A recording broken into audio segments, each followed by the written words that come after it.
Hello and welcome to episode 39 of Rival Banter. I'm one of your hosts, Luke Croft. Joining me, as always, my esteemed co host in the big fat pack upon his back, ladies and gentlemen, Seth Martin. Ho, ho, ho. You ready for Santa? Oh, big time. Big time. Can't wait to see what he has in store. He's a crafty little dude. Yeah. I already know what he has in store for me. There are no surprises really at Christmas around here. We kind of tell each other what we want, and that's it. I don't like that. That's not for my. I don't have to. It's not my world. But you know, that's I need the surprise. It's one of the few joys left in the world. Yeah. Well, I mean, it's not that I think it's not so much that we don't like the surprise or anything like that. I think it's just more so uh we want to first of all, when you're like making grown-up money and you don't have any kids, you just kind of buy what you want throughout the year when you want it. hmm uh I kind of do that for myself anyway, too. Even with kids and people. Yeah. So like I get it to a degree for sure. I don't know. It's just nice to kind of put some I kinda put the stuff that I don't wanna buy myself, but that I would still like to have on that Christmas list, and I like my stuff, so there's never, like, a really like a short supply of things to request, so I'll take it. yeah, that's how I am. I've got like an Amazon wish list of things that just kind of sit there. It's like these would be nice to have. Like I've been wanting a salt lamp, and my mom was like, "What do you want for Christmas?" I was like, "If you want to give me a salt lamp, that'd be cool." So, but Okay. it's like I'd never spend $35 on that on myself. But if somebody Mhm. else wants to, more power to them. Yeah, I get the idea. I'm kinda realizing too, like, I don't know if this is a point that lots of other people reach, or maybe they've reached it. Maybe I'm late to the party, but I'm like looking around my house and I'm realizing there are things that I got like last Christmas that I still have not touched to this day, and they're things that I like kind of wanted, like an N64 controller for the Switch. It wasn't like the Nintendo official one. It was like kind of a knockoff, whatever. It has like a little adapter. So would be cool still. Haven't touched it. I got Silent Hill 2, the remake from last year whenever I got that for Christmas last year. Was really looking forward to it. Haven't touched it. I think I opened it, but like I haven't popped the disc into the console yet. So I don't know. I think when you become an adult, you also just don't have enough time for all the stuff and the things either. Yeah. Well, last year, I talk about not being surprised, but last year I was surprised because I always tell my wife about how when I was a kid, I had the like translucent orange N64. And one of my biggest regrets was getting rid of that thing. Like I traded it in for a PS2 or whatever. Um, Mm-hmm. and she ended up buying me the translucent orange N64 last year for Christmas with some games. But it's the same thing you're saying. Like I played it once or twice and haven't really touched it since, mostly because playing with a controller that's wired. How did we ever do that back in the day, man? TVs were smaller as well, so there was that. Like Mm-hmm. you kind of had to sit close to see it, but yeah, on like a big 65-inch like I've got, you don't really want that cord getting you right up next to the TV. Mm-hmm. Yes, I mean it was a different world back then, but yeah, it's like neat to have. I still have. I went through a phase where I got a few retro consoles and stuff like that. So I've got like an NES, the old PlayStation, an N64, and some other stuff around over there. Like I never touch them. Every once in a while, I'll put on like um, Punch Out or something like that just to knock around with. But you can get to that on the Switch if you pay for Switch Hmm. Online or whatever. It might even be free on the Switch. But you know, it is what it is. I'm cool with it. It's nice to just kind of have. Looks nice on a shelf or on a little coffee table there. Yeah.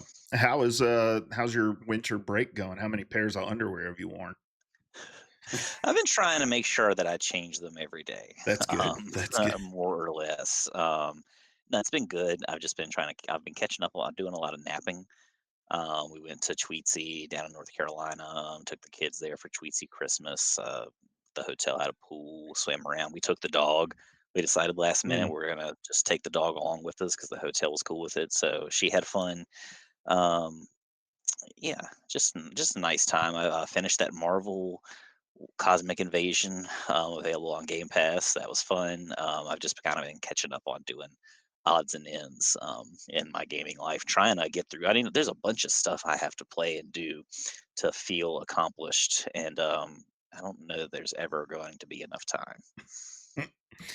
Yeah, my break kind of started today, kind of yesterday. I don't know. We were working at the beginning of this week, but my boss was kind of like, "Don't do anything."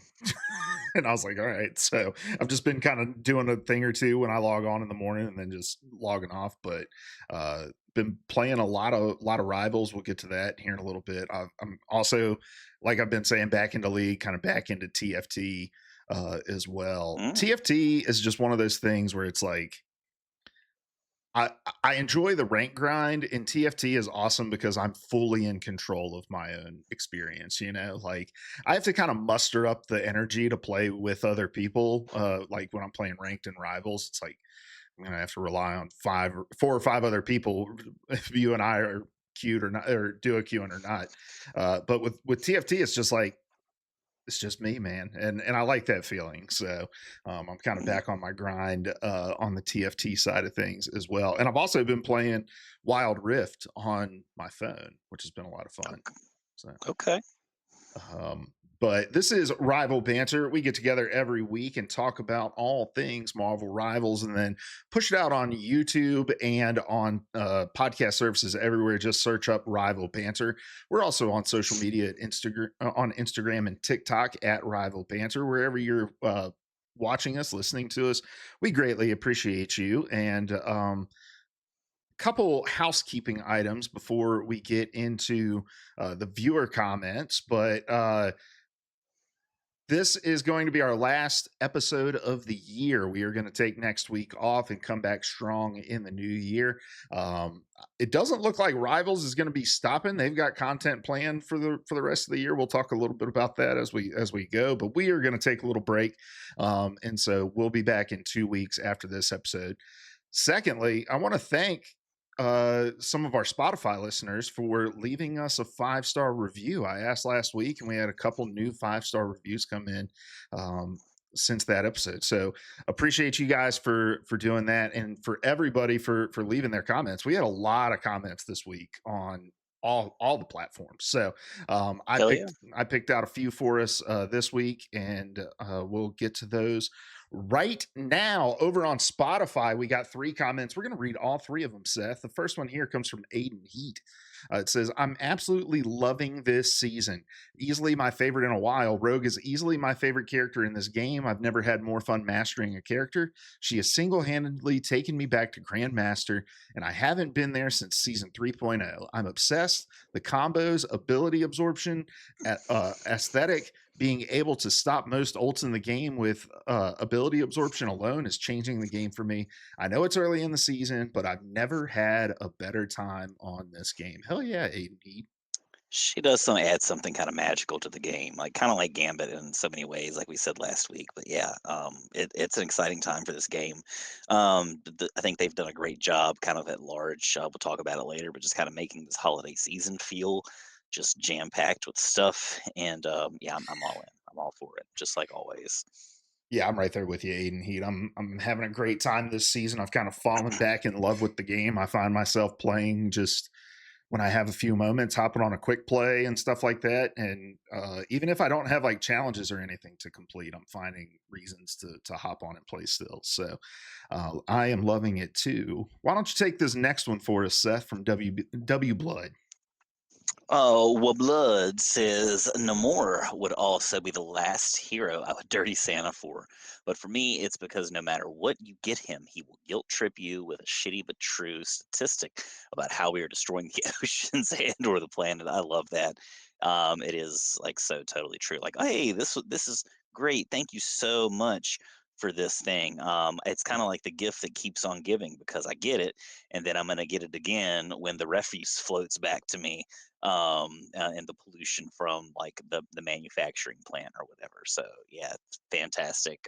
Didn't really think about that, but it totally fits that character. Love it. Yeah, I think Namor was on my draft from last week. So I'm going to count that as a win for me, Seth. I don't know if we can win the Mhm, draft, but somebody commented that they agreed with me, so I win. mhm. Uh if I'm Ryan, I'm dying. That's a great name. But if your name is Ryan, you're kind of cursing yourself, no? Mm. Yeah. Anyway, he says, so you guys mentioned Deadpool being a DPS.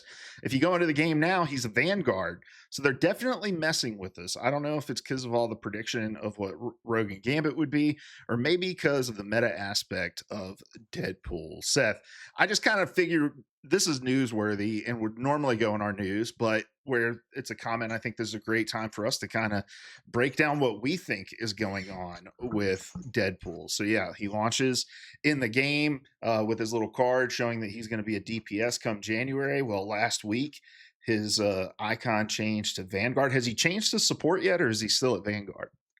When I checked yesterday, I just kind of peeked at it and no, it was still in the Vanguard category. What do you think's going on with Deadpool? I mean, it could be any number of things, right?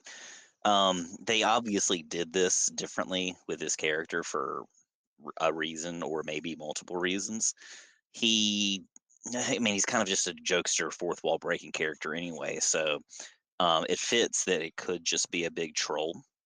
I think it also fits. The idea has been floated out there online that maybe he could have like a rotating cast of abilities. Maybe you can like pick him for one, like any different role, and try to like get him to play, a part in that role or something like that. Maybe he has flexible kits that you can kind of like do based on what his role is. Maybe again, it's all just a big joke, and we're just all overthinking it or whatever, and that was the plan the whole time. But either way, I think it's cool. I think it's fun, and it's a great.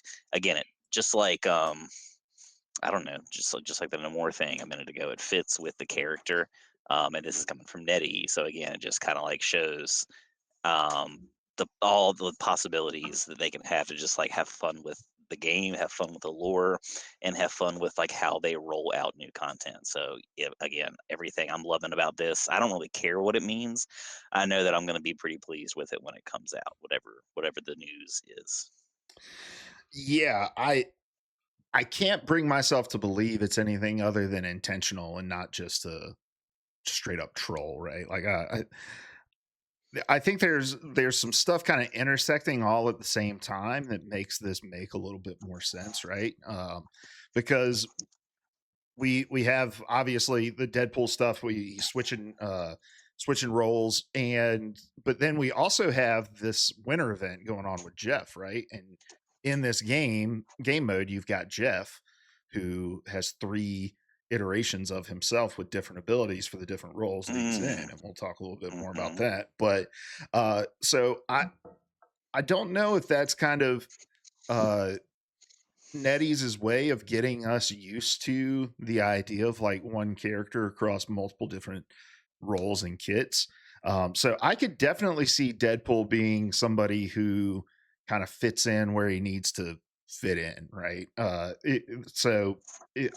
can see the vision if he were a tank, if he were a support, and then I think we were all kind of just assuming he was going to be a DPS, so we can all envision that as well. But yeah, I think with the Jeff event that's going on, they're just kind of priming us for that. I think one thing I do kind of worry about is just if that's the case, like how do you differentiate visually between like tank Deadpool and DPS Deadpool, or probably even harder DPS Deadpool and strategist Deadpool, right?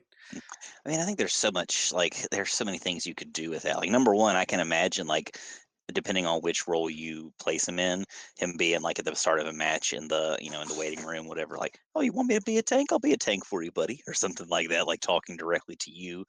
Um, there's just so many like look at Deadpool and Wolverine, like all the different iterations that you like see, the different multiversal Deadpools or whatever.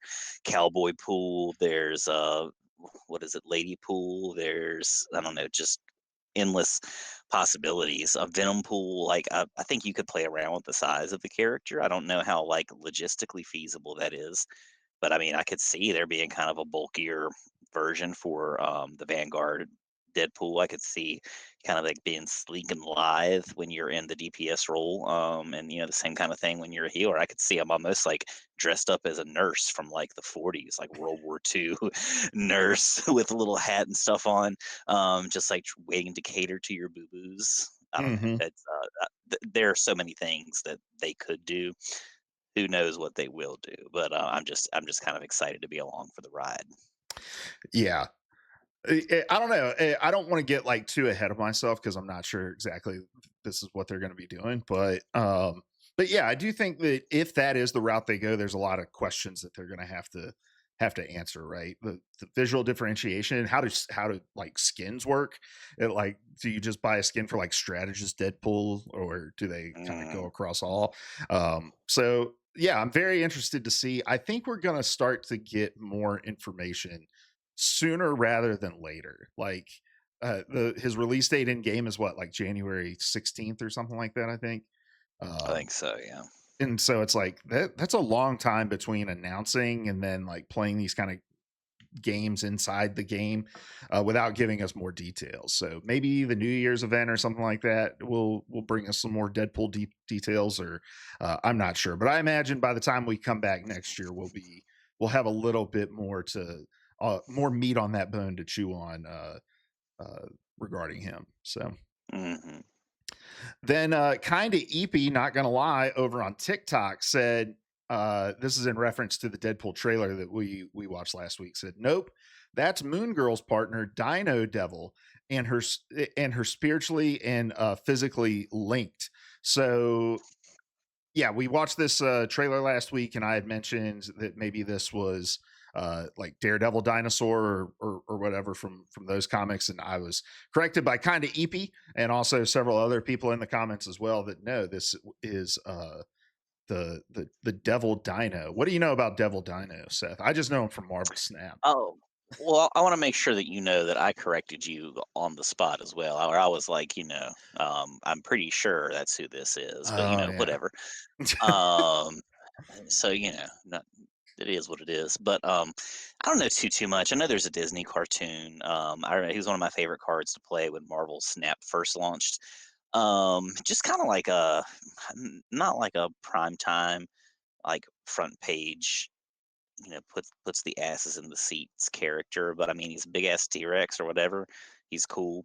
And yeah, he has like this some kind of connection to this like little girl, Moon Girl, that like that's kind of the whole dynamic of the comic, and I guess of the cartoon now too. That's like the one, other than Thor: The Dark World, that's like the one MCU thing that I have not seen or made really an effort to watch. So maybe that'll change one of these days. yeah.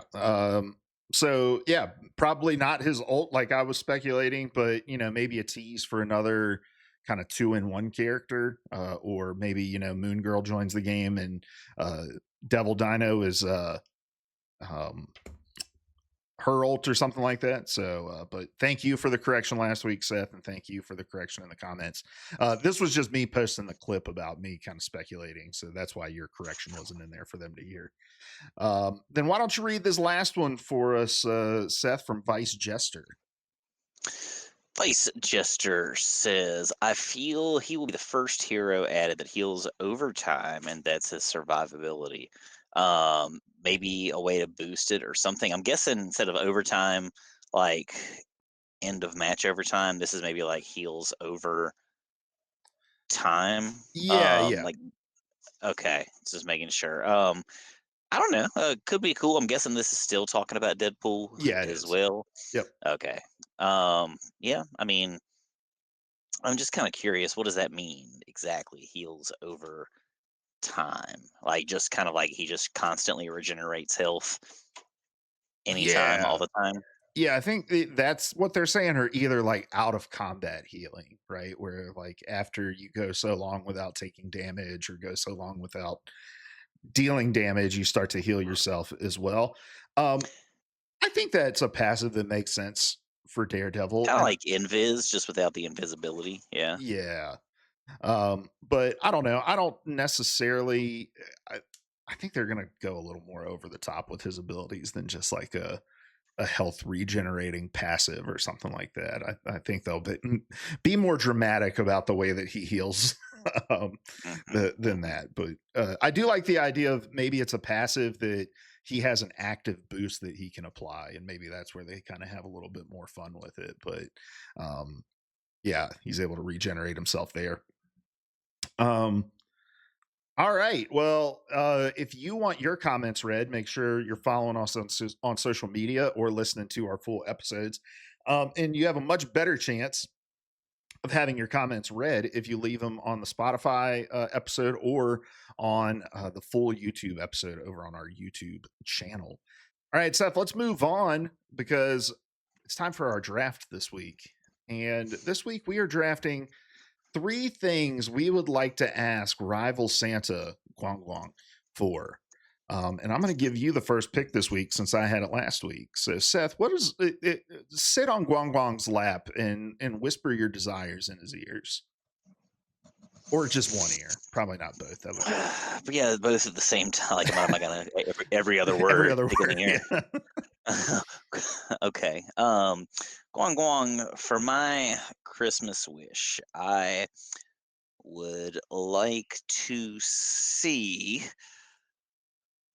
Sam Wilson Captain America in the game. I feel like all of mine are going to be character related, but we'll see. I would like to see that kind of Falcon-esque cap in there with like a totally different like move set, fitting him in like the flying tank category, kind of like a mix between Angela and Cap. I think that would be a merry ass Christmas for me. Oh, so you mean like whole other character, not like Yeah, like throwing him in, like this would be because again, he has a totally like he still has the shield, whatever, but like totally different suit, totally different move set. Like again, like you still kind of have the ability to put him in that tank category. But I mean, he could also be kind of a flying DPS too, like maybe just kind of not as big and bulky as Cap is. A lot more agile, like the way he flies and kind of navigates stuff. So I don't know. I think there's some possibilities there, but I think that that would be a fun similar but also like totally different character to have in the roster.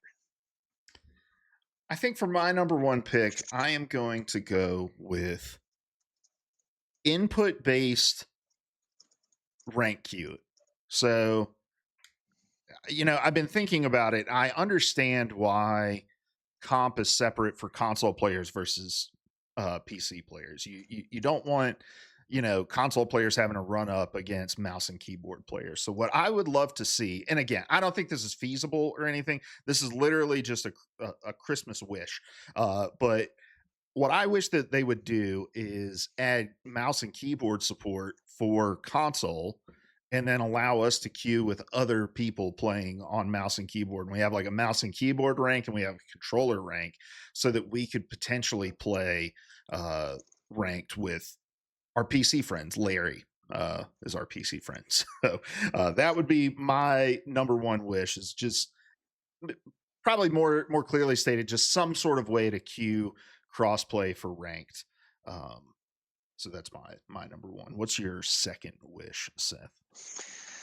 Second wish for me, it's going to be in the same kind of category. I feel like you're going to be kind of true to form more in like the technicality, like the technical realm, and I'm going to be more in like the left brain ass, just wishy washy whatever realm. I want to play as Doctor Doom in this game. Like he's so integral to the lore. I feel like that might never happen. I feel like they're kind of avoiding a lot of these big like god tier characters in a lot of ways. Like we're not probably going to see Null in the game because he's kind of there in the background. Dracula, again, kind of there in the background in certain maps or whatever. How do you play Dracula when Dracula is like floating in the air above the map? There are probably some like ways around that in the lore or whatever, but I would love to just like I feel like he's such a fun character. That's one of the things that I'm looking forward to most about Tokon Fighting Souls or whatever, the Marvel fighting game coming out here supposedly sometime this year. Just like the idea of playing with him, he's got so much possibility. Like he's got kind of a magic skill set. He's kind of got like a physical skill set as well. Those things kind of play into each other. Um, there's just a lot that I feel like could do to make that a really fun kit as well. So I'm again kind of here for it. Lore wise, there's kind of the more like regular modern day Doom versus like Doom 2099. So there's all kinds of futuristic stuff that you could build into his kit too, and maybe that kind of leaves some room to play around with. Um, Different kits or something like that, or different possibilities with the character, or maybe making them two separate characters. I don't know, but I think there a lot of cool stuff that could happen with that Guangguang. For my second pick, I'm going to ask Guangguang to please rework Resource Rumble. Um, when it first came out, I wanted to give it the benefit of the doubt that they were going to try to iterate a little bit on it, improve it, and that sort of thing. But it's gotten to this stagnated point where they're not, it doesn't look like they're adding it to comp anytime soon. I wouldn't want them to add it to comp anytime soon, but it also doesn't sound like they're really doing much to improve the experience. So if they're not going to rework it, just move it into like arcade, or just kill it off entirely or something like that. But uh ultimately, I want a different mode in the game, and I think that there are things that they could do with Resource Rumble that would make it more fun. If they added some sort of like retrieve and return mechanic to it, where like you're actually retrieving the resources and trying to return them, or if they added kind of like how we originally thought it was going to be, where you would mine resources faster the more people you had on the point, and turn it into more of kind of like a brawl it out mode or something like that. Just reworking it to the point where I'm not feeling like I want to back out every time I get put into a resource rumble game. Yeah, there's that just constant like audible groan every time that pops up at the beginning of a quick play or whatever. So yeah, I'm with you there, cowboy. All right, what's your next pick? Next pick for me, um,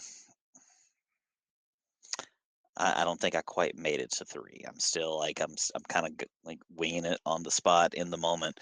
I'm gonna say I would like, and we've gone back to this before, but the biggest thing I think that I could possibly want from this game would be the ability to team up with a group that you enjoy playing with after you finish a comp round or something like that. Being able to just push that button, stay partied up, stay teamed up, even if it's limited to just like 2, 3 rounds or something like that, 2 or 3 games.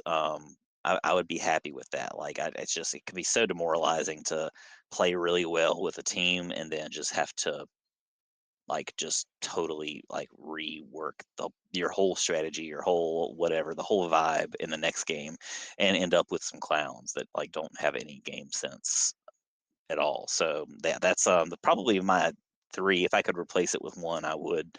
But yeah, that's my big one is party up.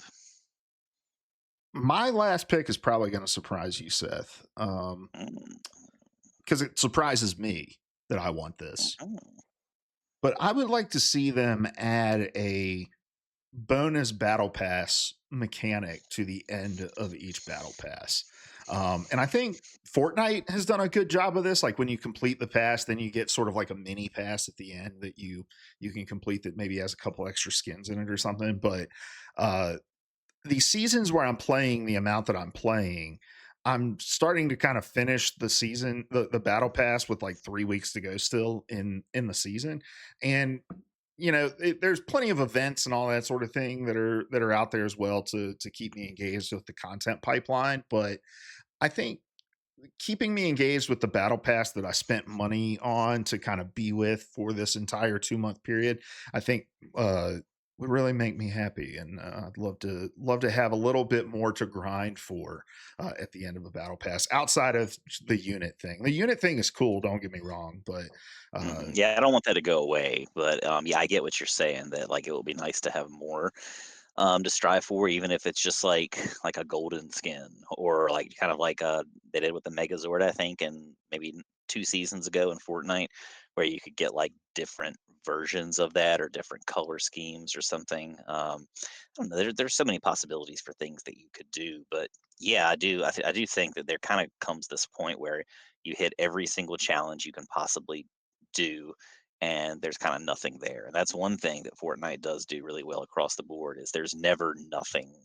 to do or nothing to really strive for. Like there's Mhm. always something, and there are usually several different somethings that you can kind of like go for depending on what your mood is, what you want out of the game that day. So I think we'll get there with this game. They've done a great job just in 1 year of expanding, like broadening what this game is and what it can be. So hell yeah. Yeah.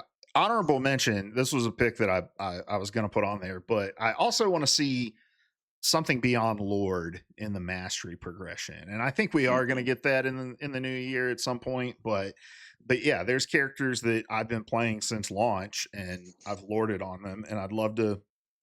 And I have like tens of thousands of Lord points above the Lord, and I'd love to be able to just continue that mastery, continue unlocking character specific things. I've thought about that too. Like, how do they honor those points that you've built up in some way? Like, would it be still just as fun to, like, if you've clocked, I don't know, 1,000 hours on Mag, do you automatically get that post Lord status, or should you still have to grind for something? And then they, like, do those points disappear that you've earned? Are they meaningless, or do they kind of implement them or add them on in some way? Like, maybe they display your number on your player card or something like that, or I don't know. It's some food for thought, but yeah, I do think that that would be something cool to get in the future. I'd be totally fine with kind of starting my progress over, like over what I've gotten over Lord, right? Like maybe if Yeah. I've reached a certain point with it, you can give me like an OG tag or something like that, like something to denote the what I did before the new mastery stuff is added. But yeah, I'd be totally fine for them to just be like, no, you've got to do all this uh anew for this new rank. I'm fine with that. Hmm.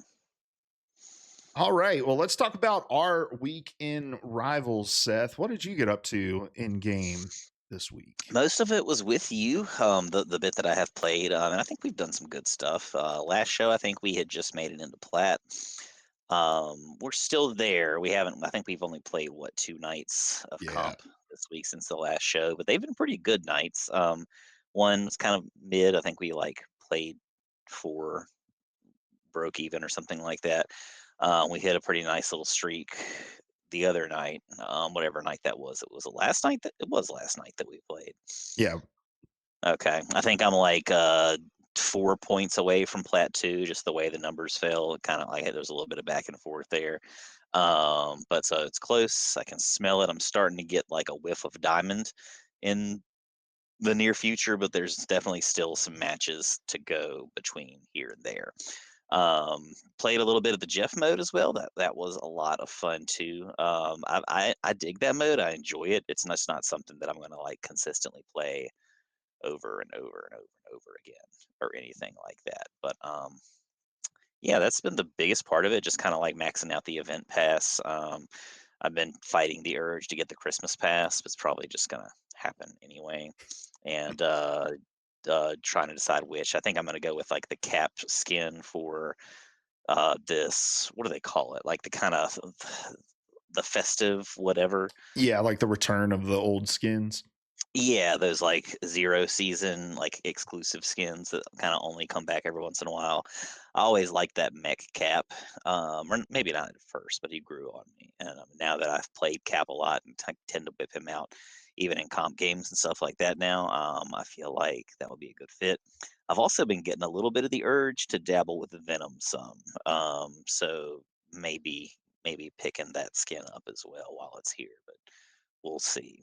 Venom's like a tough nut to crack if you're not like he's kind of got that Spider-Man-y thing where you've got to like really be able to aim and be very intentional with your movement. But I don't know. That's a whole conversation for another day. Yeah. Yeah. I mean, I'd love to play Venom too. I'm just the only dive character I have really ever played in a game is I like to play Winston back in Overwatch, and Hmm. well, Winston and Diva both dive characters, but I don't know, characters with swing mechanics always just kind of throw me for a loop. There's just too much to think about. Hmm. um, Trajectories, trigonometry. yeah. Plus the wall climb and all that as well. Like it's too many Hmm. buttons, too much stuff, too many options. I just want to be a thing and punch stuff, you know. Hmm. Just Uh, plow on through, baby. Keep on rolling, baby. now you're not like Do you have a lord in sight that you're kind of working for? You've been playing a lot of just different stuff over the last few weeks. I really have, and I mean that's again, I think that's how the game is meant to be played. You know me, I do love a good grind. My closest would probably have to be Invis. Still, I think I'm like 20 to 40 points away from Centurion with her. I've hit captain with several people. Like I'm captain with Emma, captain with Strange, captain with Squirrel, and almost. I think I'm almost captain or getting there with Mr. Fantastic. So, again, I've got a lot of irons and a lot of fires. But it is what it is. I think I've got enough lords to impress just about anybody that plays the game, or to make them judge me really harshly. Yeah, I think I'm kind of saving my lord grinds for when I'm just playing quick play. Hmm. And when I'm playing comp, I think I may have said this last week, but my mindset in comp has been a lot more like, what can I do to put my team in the best position to win? Like we had a game last night where, you know, three of us locked in healers at the beginning and one person locked in tank. Well, one of our healers was like, I'm just going to play DPS then. And I was like, okay, well, I'm going to tank, be a second tank, if that means that this third DPS will come and be a strategist. And just trying to be a little less selfish when I'm playing. And I think it's worked out for us. I think we've had a lot of success over because you've been playing the same way, like kind of backfilling and just being what the team needs to be, flexing to cap in situations where we need to stall, that sort of thing. So, Hmm. um, and I think it's made it a little bit more fun for me. I feel like I have more agency over the game. I can kind of control whether or not we're successful. And yeah, I played a rank game right before getting on the podcast tonight, and I am now 2 points away from plat two. So I'm caught Oh up with shit! you. And we can, I think we can get to diamond. I mean, we have a few weeks left, and we're both off work. So, Yeah, I mean, why not? yeah, I think we can at least get diamond. And then yeah, I secured my Moon Knight Lord, which is funny because like I played a ton of Moon Knight in season one, just because he was like my DPS go-to if I needed to play DPS. And I've been Centurion with him since I think like season two. And I finally was like, you know what? I think I need like, I don't know, 8 or 10 games with him to get Lord. So I went ahead and knocked that out. That's my first DPS Lord. Do you have a DPS Lord yet?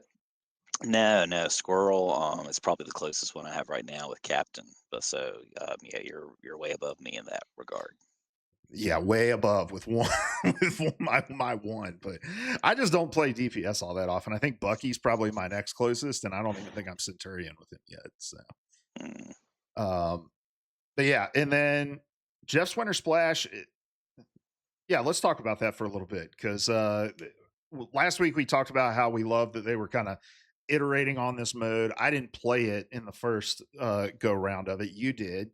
Um, Outside of the obvious differences in the mode, like, do you think that it's added to the fun of the mode, or is it just kind of does it kind of hit the Oh, same big as it time. did? Big time, yeah. I mean, it was very, very like just bare bones, very basic last go around. Like it was fun to dabble in a little bit, but I mean, I was pretty done with it a few like minutes into playing. Right? I might have played like 6 or 7 games or something like that. Not to be funny.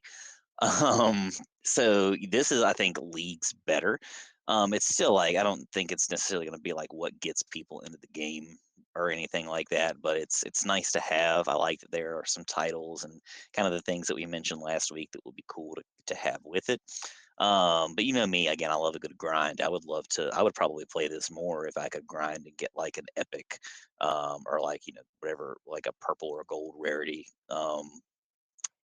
Tag for your card or whatever, Yeah. right? Like some kind of title that just like sets you apart in big ways. But it is what it is. It's fun. I'm glad it's there, and I love that they have changed the character in for like the Jeff that you play as in several different ways.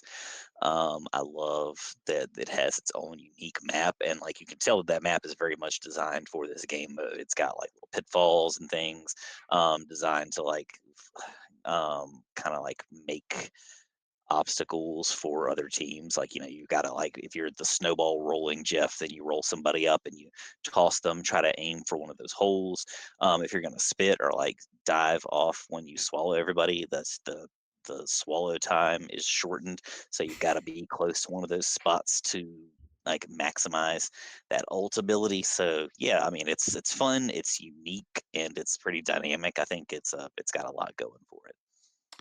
Yeah, do you have a favorite of the three options that you have? You have the painter, the tank, and like the DPS, the striker or I have whatever. only played the tailors, or sorry, the painters so far. I haven't gotten around to any of the other ones yet, but like the I think I've played maybe like 5 or 6 matches so far this season, and it's all been painter. And I mean, I've just been having fun with that. It makes me feel good to see like as much space covered up as possible Yeah. with that paint or whatever. So it's like that's the Splatoon fan in me.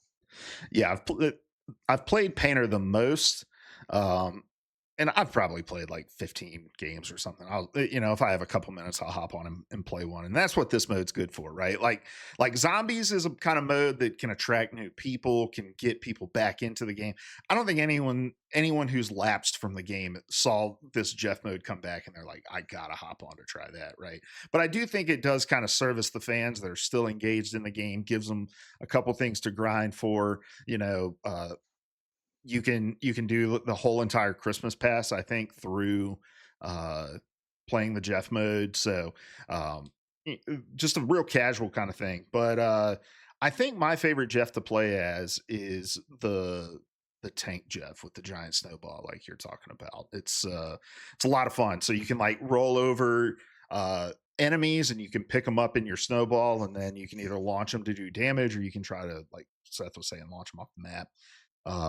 And I think that one's been the most fun. The striker to me is really hard. Like, I'm not a great Jeff player anyway. I was a terrible like season one Jeff, where you had to hit your secondary fire a lot, and that's all the striker Jeff is hitting that shot. But I'm having fun with it. I think it's cool. And one change that I hope they do to next year's, I hope each of the individual roles of the character also has its own style of ultimate as well, because you get to a point where everybody's just kind of swallowing each other, and that part to me is not all that fun. But it would be cool if they, if the painter like shot up in the air and exploded and like did a big AoE paint or something like that. Like something like that I think could be really cool. All right, well, let's move on to the news. We've got some new skins coming to the game.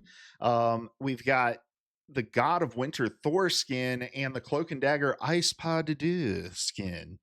Um, we'd seen the Cloak and Dagger skin before. We had not seen this Thor skin yet. So, Seth, what do you think of these?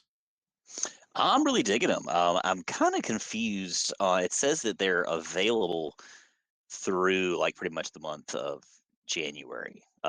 So like it almost seems like is this like kind of like the start of the next batch of those exclusive skins or whatever. Um, that was kind of what we got last winter or so. But I like the aesthetic. Maybe I'll start playing a little bit more Thor again or something like that.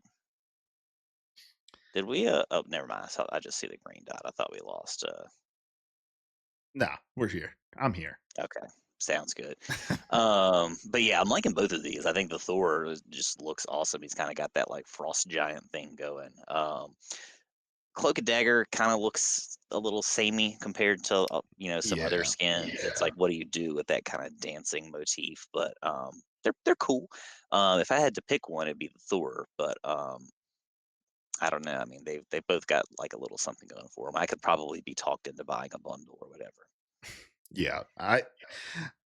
I'm with you on the Cloak and Dagger one. I think it looks very similar to a lot of their other kind of dance partner esque, style costumes. There, the Thor one though is really cool. I think they've been doing a lot more of these sort of like timed, timed skins like this. I feel like if we went back and looked at the last few of these images, they had this range as well, where they'll kind of rotate out and then they'll probably come back for the like end of the year festival in 2026. All right, moving on to our next story.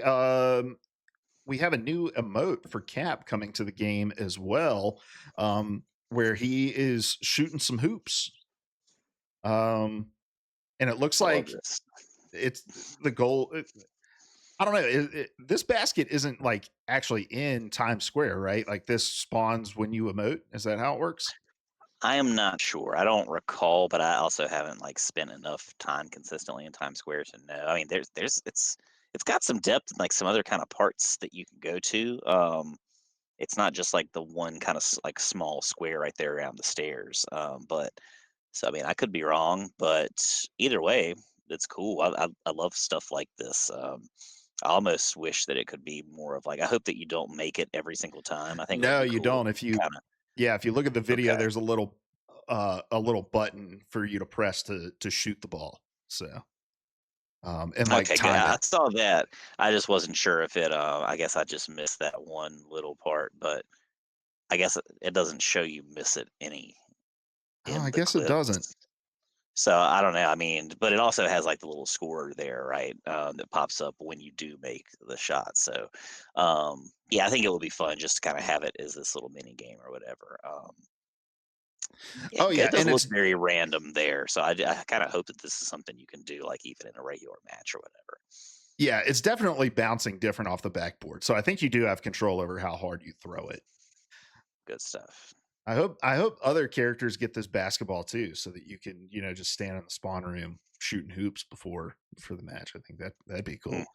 And then when they add the defense emotes as well, and they just rebuild NBA 2K with all Marvel characters in the game, and we're just playing basketball, fuck competitive. I would love that. I mean, hey, Fortnite does it with racing and stuff like that. Like, can you imagine having Marvel soccer or Marvel basketball or whatever?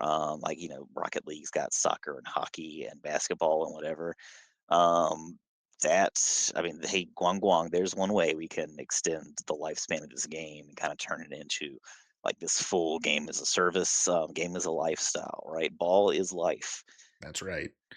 I think that's a Cap quote from one of the Avengers movies. So Hmm. that ball is life. Having watched all of next story on the list. I don't have a link for this, but there's going to be a New Year's ball drop in Times Square in the game, so the community will be able to gather together to see their own kind of ball drop. Do you think there's going to be anything other than just the community gathering together? You think they're going to give you anything, reveal anything? They're giving away gifts right now in Times Square. You can get free units when you go to the tree. Oh, really? Yeah, I think today, tomorrow, and Christmas Day. If you Okay, go I each think day. I did know that, but I forgot about that. Have I missed any? Like, No, today's the first day to do it. okay, hell yeah, Yep. well, I'm gonna be doing that post haste. Yeah, when you log on, Um, there's like a giant sticker that's like gift to claim or gift to open or something. So you're gotcha, good stuff. So yeah, I love it. That's awesome. That's also gonna be what tips me over into getting that cap skin. So I will probably be purchasing that tonight, post haste. post haste. I think I got like 130 units or something, 130 units today, and I think it's supposed to be random when you get your gifts. So um, Mm.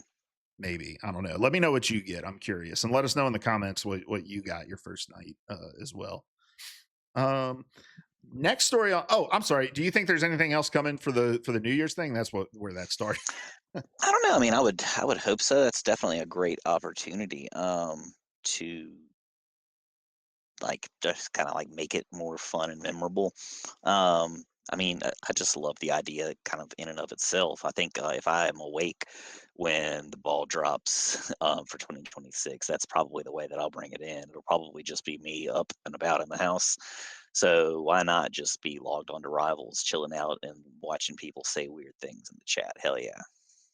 Yeah, well, and they've started doing some cool stuff in Times Square with like the video screens, and uh, so there's part of me that's like, I don't know. I'd love it if they did maybe a little like sizzle reel or something for previewing what's coming in 2026, or it doesn't need to be anything big and massive, but when you have all the eyes of your community kind of in one place at one time, I think that's an awesome opportunity to showcase something beyond just us all getting together. But like I logged on today and saw like the Agatha commercial rolling on one of the big screens, you know. So Mhm. they've got the capacity to pipe in, you know, videos and stuff. Why not use that to promote some stuff coming up in the game? And Yep, speaking I like of, that. videogamer.com has an article, and look, this is kind of a nothing burger of a quote, but we're going to say it anyway. This is, like I said, from Video Gamer and from Asmir Pekmich, and it says, despite a year packed with new heroes, maps, and events, the team behind Marvel Rivals sees the past 12 months as a foundation for something bigger. The game is far from its peak, which is easily concluded after Danny Koo's recent interview with Den of Geek. Quote, 2025 was more of a warm up period for us. Next year, we're going to have bigger plans. We're not going to slow down. We've already planned more than a year ahead, and I can't wait for our players to see it. End quote. So, the big news here is that Marvel Rivals will continue to be worked on next year, in case anyone was worried about that. But we're going to talk a little bit about the state of Rivals after the first full year. But Seth, looking ahead to next year, what are some things you're hoping to see? Like maybe not specifics, but just kind of generally, what do you hope the focus is going into the new year for the team at NetEase? I think just in general, kind of like we've talked about on this very episode, is just expanding what the game is and what it can be. So just kind of like continuing to add those, even stuff as simple as like these emotes, like the little actions that you could do, kind of in between or even during matches if you want to get playful with it. It kind of expanding the modes and what those look like, just kind of like broadening the functionality of the game, like tweaking the UI, trying to find like that, like just constantly perfecting and tweaking that kind of thing. So I just, I don't know, I'm so optimistic for the future of this game. I know that it's going to be doing awesome stuff, and I'm looking forward to seeing what they do. Yeah.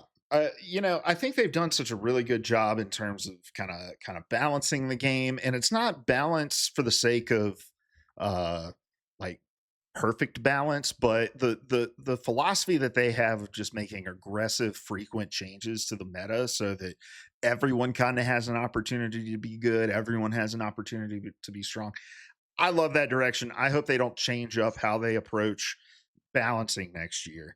I think the main thing that I want them to focus on in the coming year is just how do we turn new character releases into moments to connect with people beyond just the Marvel Rivals community. And I think that they did such a good job of that with Daredevil, right? Or not Daredevil, with Deadpool at the Game Awards, right? Where it's like, hey, this is a Mhm. popular, beloved character that people who don't play our game may see and want to play. How do we get this in front of them? Because right now, the way that they are announcing characters and all that sort of stuff, you kind of have to be tuned into the game to see it, and I don't feel like they're doing a great job of putting these new characters in front of people to get them to come and try the game out. And we talked about it last week with like the Rogue release. There was that Reddit thread that was like, "Hey, I started playing this game because I love Rogue and I saw that she was added." I think there's tons and tons of potential players for this game who will be reached the same way with characters as we continue. And you don't have to do that cycle every single time, right? Some seasons you're going to have Angela be your new character, and she's not someone who you want to spend a bunch of money to get her in front of people because most people don't know who she is, right? But when you've got Daredevil, when you've got Deadpool, when you've got Cyclops coming up at some point next year, Professor X, like household names of Marvel characters, let's find better, more effective ways to get them in front of potential new players. Yep, hands down. Then the last story on our list, Seth, is one that's right up your alley. McFarlane just announced that they are going to be releasing the first Marvel Rival statue. It's going to be a Spider-Man statue, and it will come with The 1/6 scale collectible with environmental base and backdrop scene. The stand that's going to be about 10 inches tall. It includes a collectible art card with character artwork. It includes a physical copy of Marvel Rivals issue 1. It Sorry, it includes a Marvel Rivals issue number 1 comic book. It's a physical copy of the first edition. So, Seth, you're a big toy guy. If you can see, I'm going to make you big again. I've got the picture here, but if you see behind him, just shelves of action figures and statues, figurines. What do you call them, Seth? What's the official name? I call them I call them action figures. My children, for some reason, children call them men, and so it's all. When I was really heavily into like first starting that collection, and I was like constantly just getting new toys whenever we went to stores.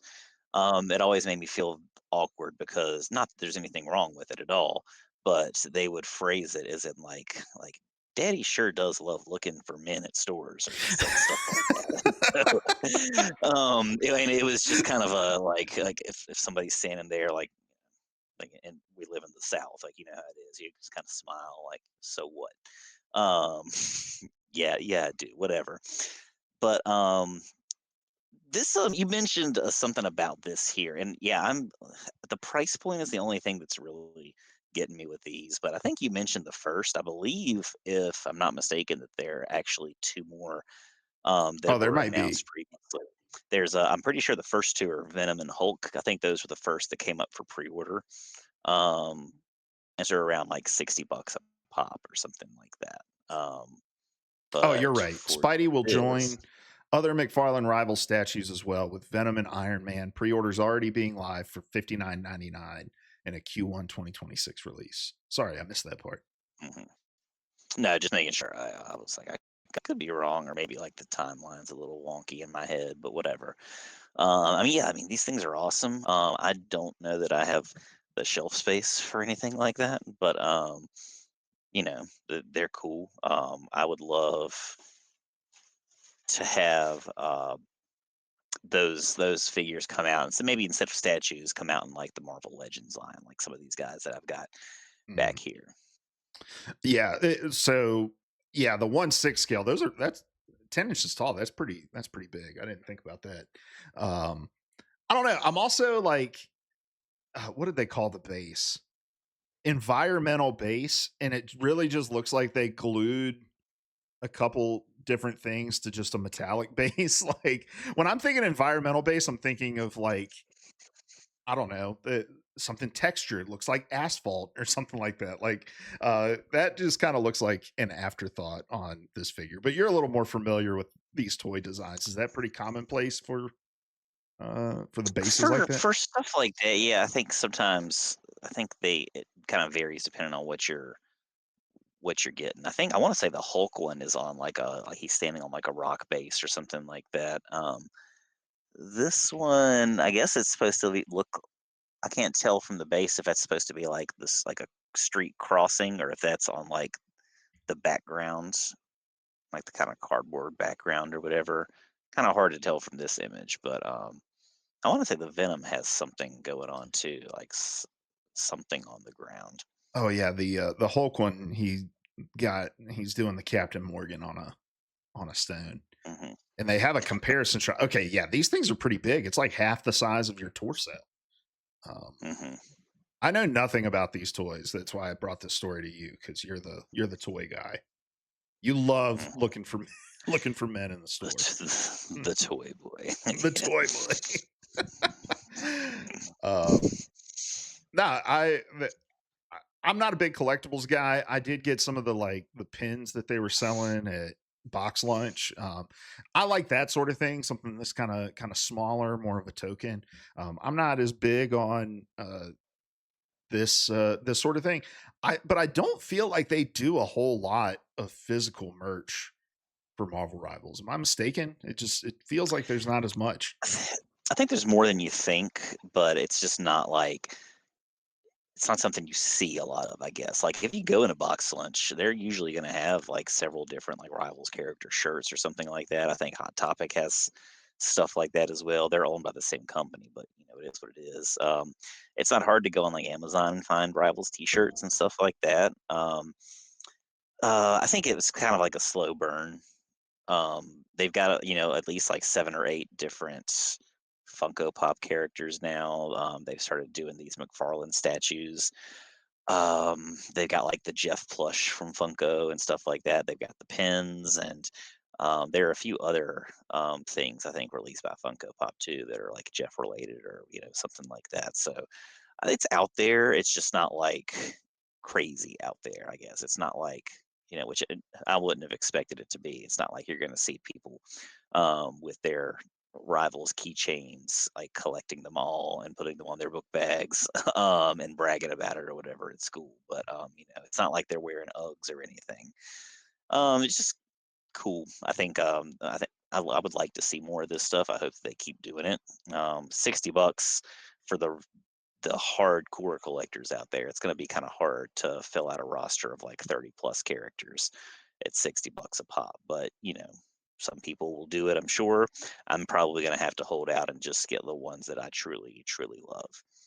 I'd like to see him start doing some figures with them in kind of like the original skins that they've created for the game, and that might be part of the reason I don't think I see as much Marvel Rivals merch. Is just it all just looks like Marvel merch, right? Like sometimes there's not that much to set it apart that it's a Rivals thing. So if they were doing more like exclusive lines of pop figures where they're wearing skins that are exclusive to the game, I think that sort of stuff would be a little more interesting to me than just like the Spider-Man figurine that just looks like any other Spider-Man. Nothing really like Marvel Rivals-esque about it. Yeah, when you're in like GameStop or someplace like that where there's like a wall of Funko Pops, it is hard to pick out like because they've got tons of like different figures of the same characters. Like how many different kinds of Iron Men can you have and like pick out of a lineup which one is which. So yeah, I definitely get what you're saying there. All right, Seth. Well, let's move on to our topic of the day. And this is the last time our audience is going to be hearing from us in the year of our Lord 2025. And it's the first full calendar year of Marvel Rivals about to be behind us, Seth. And so as we kind of look at the game and where it sits right now, how do you feel about where it's at, about where it's going? I know you mentioned you were optimistic.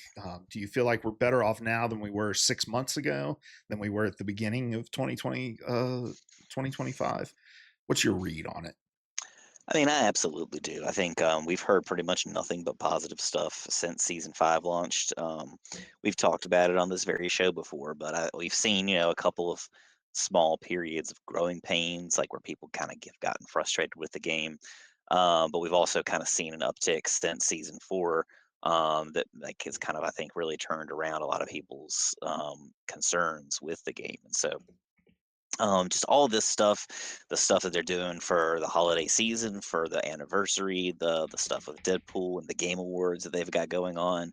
I think that all speaks to the potential that the game still continues to have, and just like how people are still enjoying this game a year later. The fact that they have plans and they're saying they still have plans to keep going throughout this year, of course, great. It's not. It's kind of like not news, but it's nice to know that they're not planning on just shutting the servers down at the first sign of a bad day. I don't Mhm. know, but yeah, I'm optimistic. I'm hopeful, and again, just I love this game. I wanted to just do all the stuff and all the things to keep me playing, keep me coming back for more.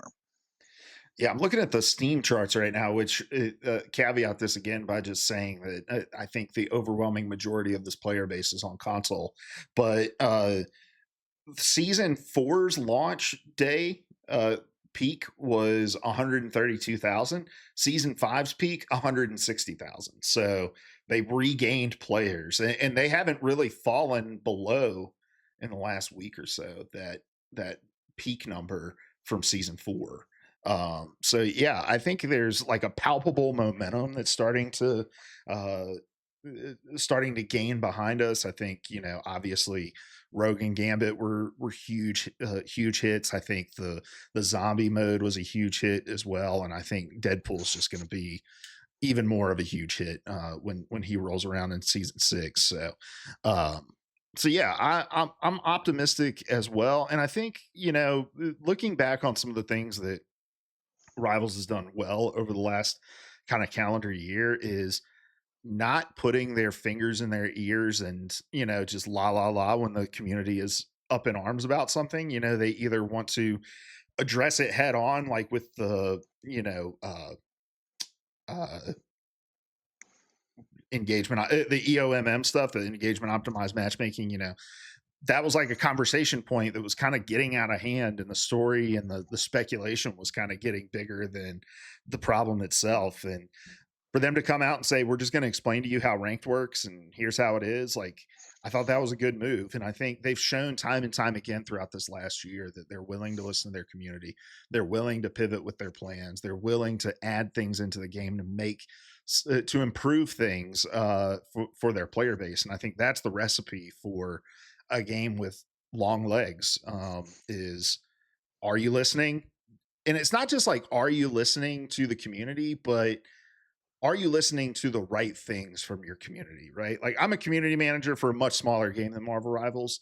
Um, and the hard part about listening to the community is just, who do you listen to? Because if I were to go to 50 people that play the game that I work on and say, if we could fix one thing for you right now and uh, to make this game better, what would it be? I'm going to get 50 different answers, right? And the same is true with Marvel Rivals. What would make this game perfect to me is different than what would make this game perfect to Seth, which is different than what would make the game perfect for any of you guys that are listening. And so it's like, how do you find the most valuable, impactful pieces of feedback uh, to lean into and understand? And I think that they have just kind of cracked that code and know what sorts of community feedback they're trying to address. So, um, yeah, I'm really excited about the prospect of next year. But yeah, Seth, what are some of the things you think they've done really well in the past 12 months? Just so many things. I think they've done more well than they've done not well, and that's kind of why this game still continues to have so many big talking points a year later. I think they've done a great job of selecting and implementing new characters into the game. We've talked about it before, but like you've got your A-list celeb characters, the people that like put the asses in the seats in the MCU. You've got your deep cut characters like your Angelas, your Jeff the Landsharks, the people that they've made you know, people had no idea who they were a year ago, and now like they're just beloved in so many ways. Like the fact that the MCU's had to come out and said, yes, Jeff will be in a movie sometime soon, sometime in the future. We're going to have him. Stop yelling at us. We know what we know. He's cool. Jeff was in Cosmic Invasion, just kind of like on the side note, like he's kind of there in the background in a scene, and it's like, hell yeah, there's my boy. Um, yeah, I think they've done just a great job of, again, like you said, listening to the community and like making tweaks and changes based on that. They're not just kind of doing what they want to do. And that says something. Like that's how you build a community, right?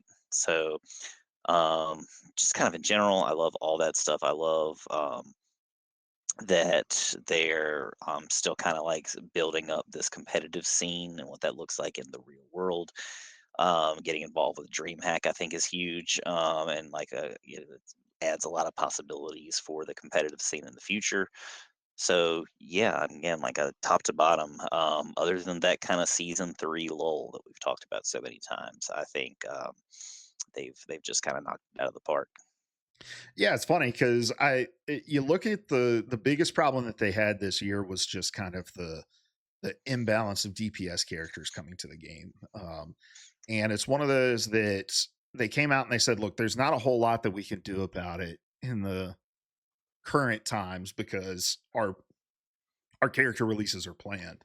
Um, but I feel like they've done a really good job of kind of what they can do without just releasing a bevy of new characters to rebalance the roster. Like, Hmm. adding new team ups that are tank strategists, those sorts of things, adding all of the buffs that they did at the beginning of season 5 to the tanks and strategists to make them more appealing to play, giving whole entire new abilities to characters in those roles as well, whether it's Luna being able to put the snowflake on herself, or Thing being able to jump to somebody in the sky. Like, they are trying to understand the root of the feedback that they're getting, and a lot of the feedback that with the strategists and tanks in the game was just the DPS characters are more fun to play, and they went and said we're just going to make everyone in the game even more fun to play, and I think that's been a great move for them as well. But yeah, I don't know. I feel like we kind of, what's how do the kids say it? We glaze this game a lot, and Hmm. its creators, but we are also former prisoners of the Overwatch content hell, where we went, months and months and months without a new character. We went a year and a half with goats in the meta. And so seeing a developer care this much about their community and about the health of their game is just really refreshing to see. And I think it's helped lift all the boats in the tide, because I think Overwatch has changed up their approach to how they do balancing content as well. And yeah, I think Rivals is setting a precedent for other games to kind of rise to. HYB, hell yeah, brother. Yes, yes. Um, yeah. Anyway, so the state of the game, I think, to just wrap it up and put a bow on it, I would say it's strong. I'm optimistic about it, and it's really exciting to see the creators of the game so excited about their future plans as well. So we'll be continuing to go hard on this podcast for the next year, and talk about all those changes that are going to be coming. All right, Seth. As I mentioned earlier, this is going to be our last episode for the year. So I'm going to put you on the spot for a second here, Seth, and just say, is there any kind of parting words for 2025 you want to leave with our audience? Just for you guys, thank you so much for being here. I don't think we ever, not that this is the most successful podcast in the scene, right? That we're not coming for you, Joe Rogan, or anything like that. But just the fact that like we do have kind of the small grassroots community that we do have has been awesome. Luke and I have tried dabbling in podcasts and stuff like that before, with varying levels of success or whatever. But I think this has been kind of like led to some of the most interesting conversation. I think it's led to like probably some of the best community stuff that we've seen, and some of the things that we've done. So it's been awesome. It's been a great experience so far. Thank you guys for tuning in over the course of the year, looking at my mismatched curtains and my bevy of action figures and periphera lying around in my basement of my house that was built in the 1950s. But he owns it, ladies and gentlemen. He's a home owner, and his The address bank is owns most of it, but you know what I'm saying. But yeah, yeah, yeah. Yeah, I second a lot of what you're saying there, Seth. This has been a really fun experience. There's more tools in my hands now to kind of get this content in front of more people than there was, a decade, 12 years ago when we started podcasting to begin with. But it's cool to see the same names rolling back around with comments week in, week out. And it feels like we're kind of having a continuing conversation with a group of players who love this game as much as we do. And I hope that we can kind of put the pedal to the metal in 2026 and figure out more ways. I'd love to, start a Discord server, start playing games, with some of the people that listen to this show, kind of expanding in that way as well. And yeah, I appreciate greatly all the listens that we've gotten, everyone who's subscribed, who's commented.